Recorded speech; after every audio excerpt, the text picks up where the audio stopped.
Hallo und herzlich willkommen zu einer neuen Folge von Beholder. Wir haben noch 43 Stunden Zeit, um uns um das Apartment 2 zu kümmern. Apartment 2. Genau, wir gucken mal. Ne, Quatsch. Wir klopfen mal.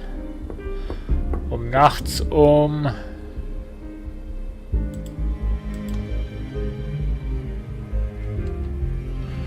Scheint jemand da zu sein.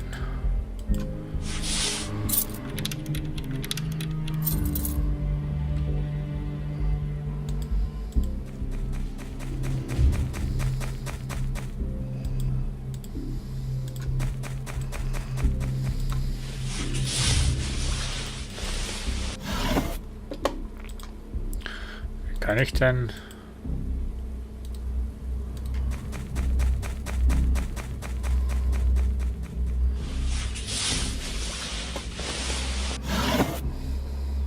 Kartenspiel. Stehlen, ne.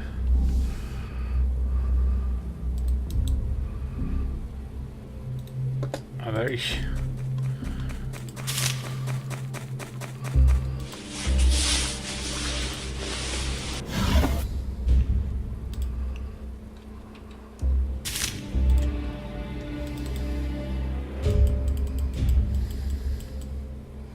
Ach so, Mensch.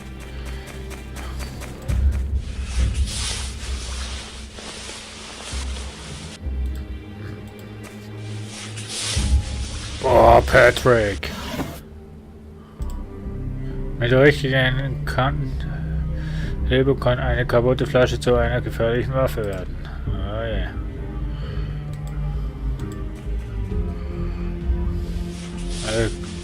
Glücksmachenschaften.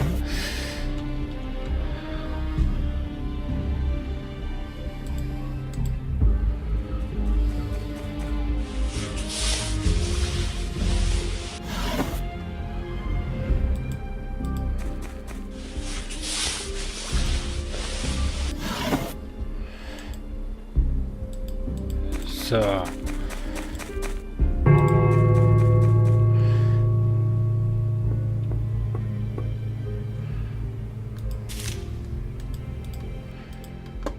Ah, Verordnung. Oh. Wir schauen gleich mal nachher da. Hallo. Dialog beenden.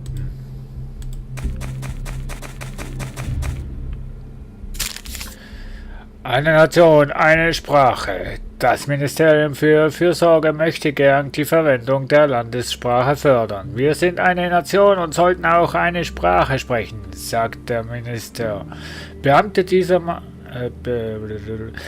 des Ministeriums fügten hinzu, dass diese Maßnahme die öffentliche Sicherheit steigern und unser Land so besser vor Spionen und Verrätern geschützt wird. Als Verräter werden auch jene bezeichnet, die ausländische Literatur besitzen oder eine Fremdsprache sprechen. Die Stimme der Wahrheit. Nach einem weiteren Anfall von Paranoid betrachtet das Ministerium für Ordnung jeden Ausländer und Liebhaber von fremden Kulturen als Spion, darunter auch jene, die ein Aufenthaltsrecht haben. Mit diesem Ansatz sind wir nur noch für das Verkaufen von Kohle gut. Wie sollen wir mit benachbarten Ländern verhandeln, wenn wir nicht mit ihnen sprechen können? Warum zwingen wir sie nicht dazu, unsere Sprache zu sprechen? Ja.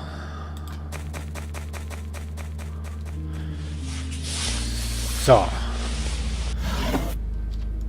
Wir machen mal hier Pause, weil wir wollen ja schnell die Verordnungen anschauen. Verordnung der Regierung. Verordnung Nummer 6039.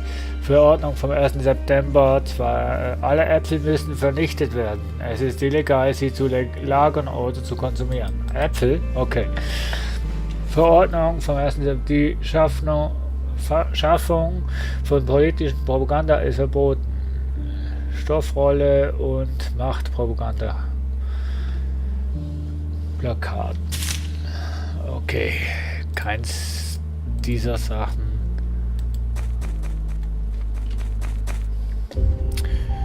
Schönen Nachmittag. Bekanntmann. Guten Tag, darf ich mich vorstellen? Mein Name ist Karl. Ich bin der neue Hausmeister in diesem Haus. Ich freue... Entschuldigung, hab einen Frosch im Hals. Ich heiße Rosa Ranneck. Ich freue mich, Sie kennenzulernen. Sie haben meinen frechen Mann bestimmt schon kennengelernt. Wir haben auch einen Sohn, er ist genauso wie Sie, aber er wohnt in der Hauptstadt. Unser lieber Junge ist ein Chef geworden. Ich habe ihn schon lange nicht gesehen. Es ist wirklich schön, sehr lange her. Mike hat sein ganzes Leben lang im Archiv gearbeitet. Er mag seine Arbeit. Er ist mit viel Papierkram beschäftigt und hat nur wenig mit anderen Menschen zu tun. Er verbringt einen Urlaub in seinem Angelrouter. Konversation beenden. Sagen Sie mir Bescheid, wenn Sie irgendein Problem haben.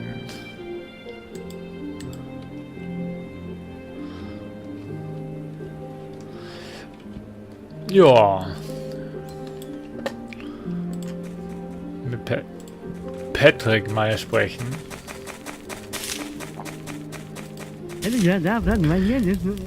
Ja, Vater? Über die Arbeit sprechen. Ich mag deinen neuen Job nicht, Vater. Dein Chef ist ein Ekel. Magst du gutes Essen und das Studium an der Universität? Trägst du neue Kleidung? Dann unterstützt du uns vielleicht. Ich werde dich unterstützen. Ich werde einen eigenen Job finden. Und wenn ich gleichzeitig studieren und arbeiten muss. Das hoffe ich. Ich hasse die Minen. Vater, ich würde eher sterben, als wie ein Sklave zu schuften. Über die Minen sprechen. Hast du deine Meinung darüber, Bergarbeiter zu werden, geändert? Ich hasse die Minen, Vater. Ich würde eher sterben, als wie eine Sklave zu schuften. Okay. Nach Neuigkeiten fragen. Über das Studium an der Universität. Ich habe keinen einzigen Kurs versäumt. Um ehrlich zu sein, hatte ich nicht gedacht, dass du den Platz an der Universität für mich bezahlen kannst. Sei ein fleißiger Student, Sohn. Dieser Platz kostet eine Menge. Ich werde dich nicht im enttäuschten Vater.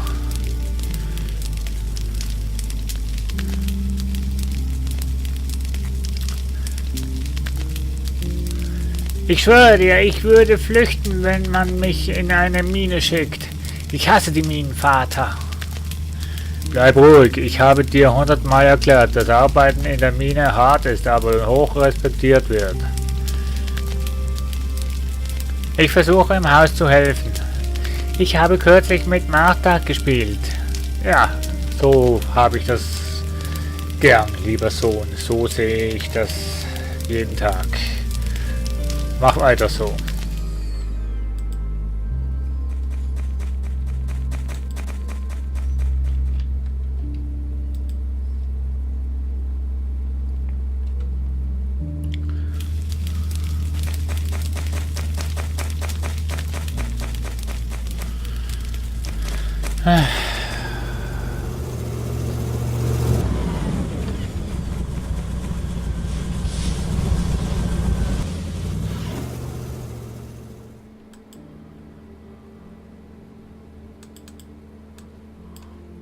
Offenen Umschlag, der einen Brief enthält.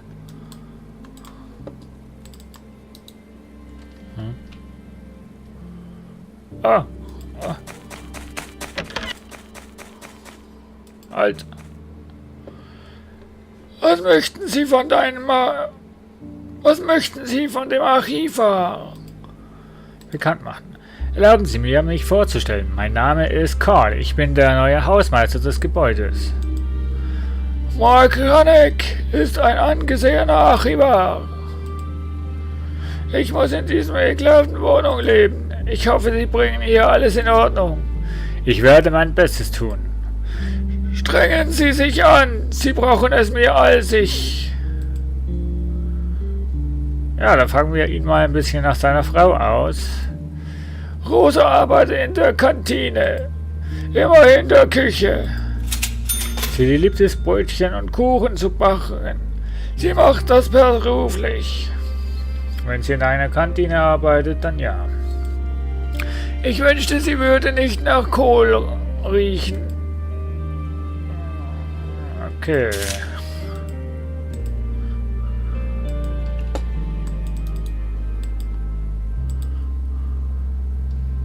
Sammeln Sie Daten über Jacob meines...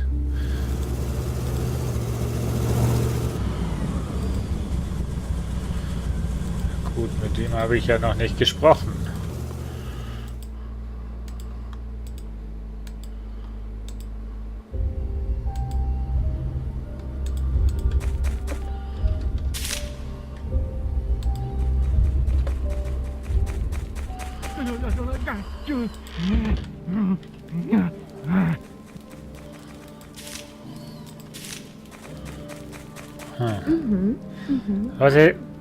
Was ist, Karl? Über die Arbeit sprechen. Die Polizei hat direkt vor meiner Nase einen Mann in Handschellen abgeführt. Das hat mir Angst gemacht. Wer war das, Karl? Der vorherige Hausmeister. Er war seiner Pflicht nicht gewachsen. Was für ein Albtraum. Karl, könnte dir nicht dasselbe passieren? Keine Sorge, meine Liebe. Ich werde ein guter Hausmeister sein. Das ist unsere Pflicht und das werden wir auch versuchen.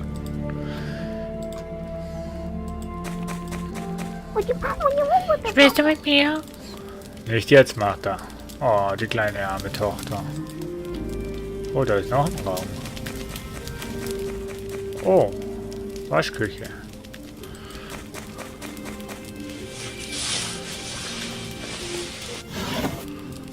Einmal Socken.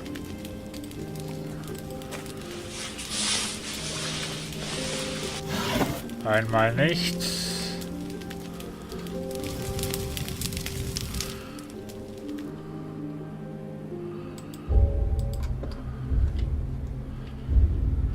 Ist der eigentlich jetzt hier?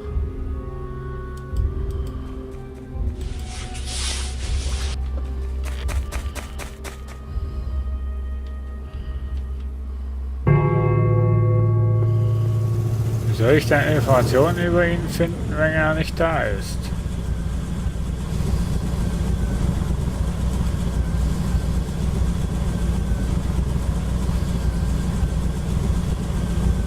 Wer ist das?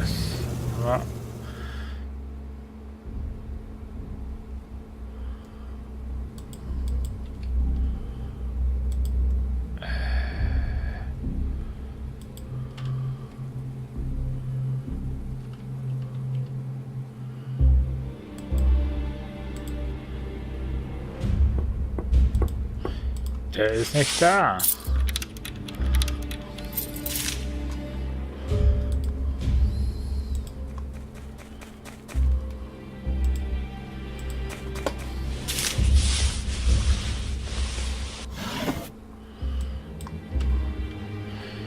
Ich kann doch nicht das Glücksspiel wegnehmen, oder?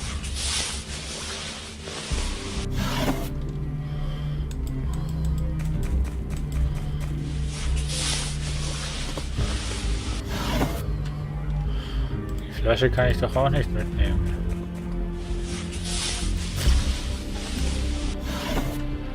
Sammeln Sie Daten über Jacob. Oder muss ich doch die Karten mitnehmen? Komm, wir stellen jetzt die Karten. Mir egal.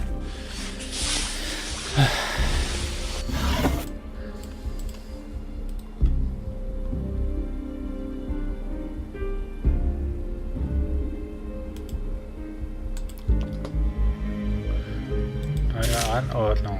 Verordnung Nummer 6040, Verordnung vom 2. September. Das Singen vor dem Ministerium für Ordnung ist verboten.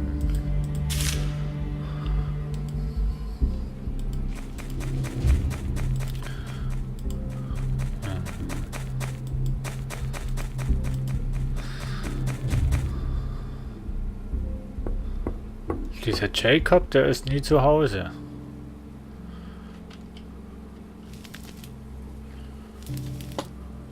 Das ist eine Einzimmerwohnung und das sind 2 Zimmer. Okay.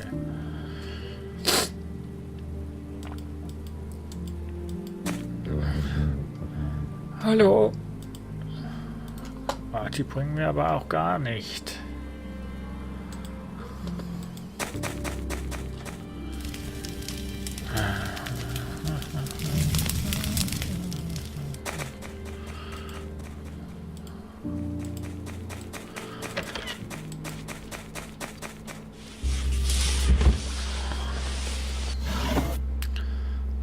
Mein Gott.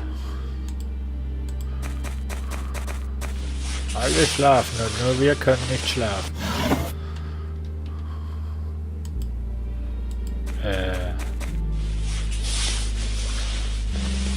Anna Stein.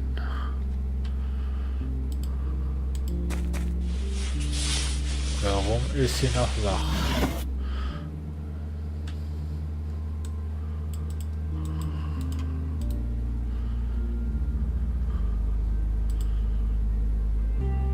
Geldbörse.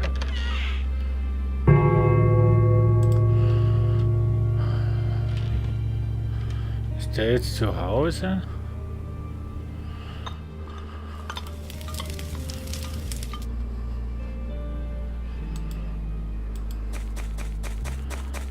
Hm.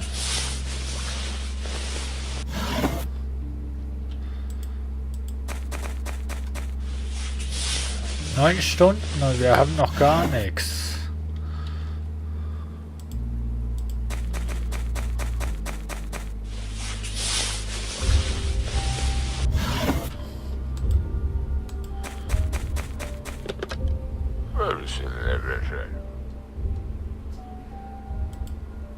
Was möchten Sie gern wissen? Erstens untersuchen Sie die Wohnung und untersuchen Sie die persönlichen Besitztümer der Mieter. Ihre Beschreibung könnten wichtige Informationen erhalten. Durch das Anklicken dieser Informationen wird diese in Ihre Akte hinzugefügt. Ah, sprechen Sie mit... Okay, okay. Scheiße. Entschuldigung. Okay, jetzt...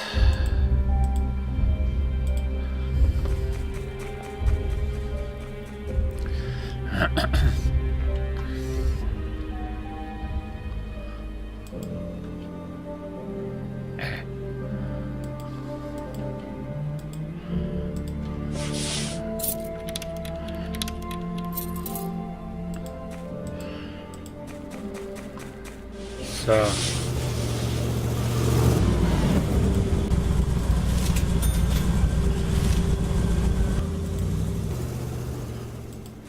So funktioniert das, Mensch. Da gibt's noch was.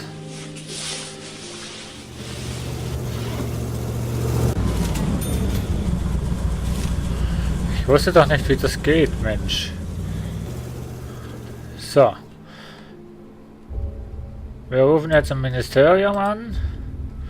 Und nachher wäre es das auch schon wieder gewesen mit dieser Folge. Ja.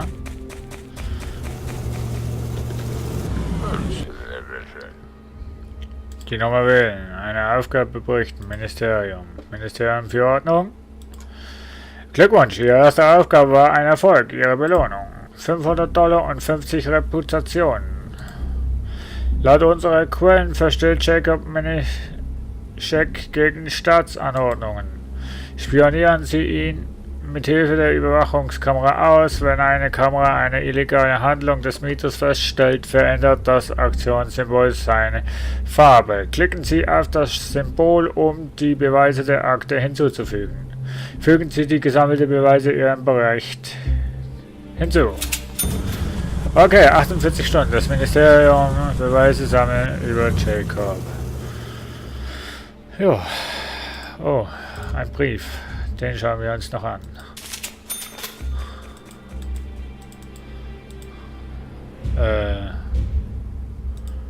Das war's schon.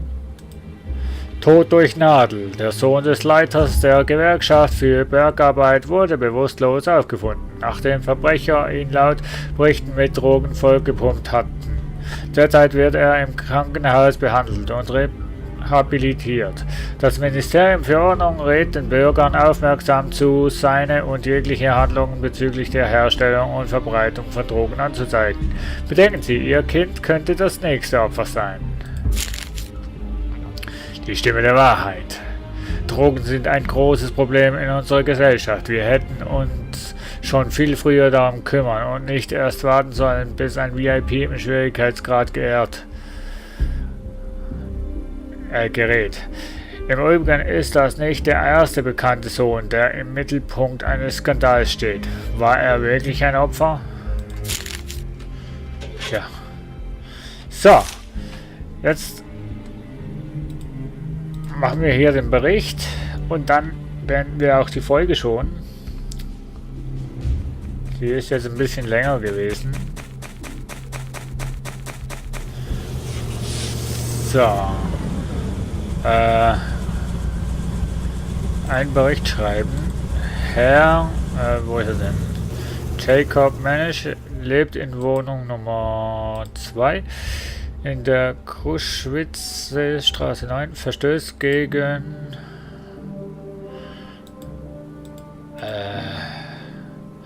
6041 von dritten ziehen Sie Beweise. Sende. Bericht über Mieter Jacob Manisch gesendet. Die Polizei geht zur Wohnung, um sie zu inspizieren. So. Und das schauen wir uns noch an. Polizei.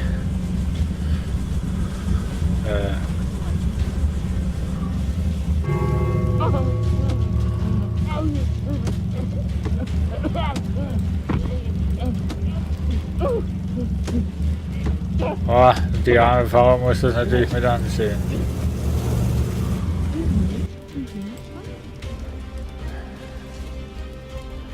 Erfahren Sie, was passiert ist. Karl, wer wohnt in Wohnung 2. Jacob ist eine sehr unangenehme Person. Unangenehm ist das falsche Wort. Ich bin mit ihm in der Küche alleine geblieben und er hat mir so viel erzählt. Dieses Schwein hat versucht, sie zu begrapschen. Das kann nicht wahr sein. Er hat die Art von Gesicht, die dich glauben lässt, er wäre zu allem fähig. Was ist denn, wenn er es auf Martha abgesehen hat? Sie spielt oft neben dem Eingang. Es ist zu unanständig, überhaupt darüber nachzudenken. Was für ein Dreckskerl, ich kümmere mich darum. Ja?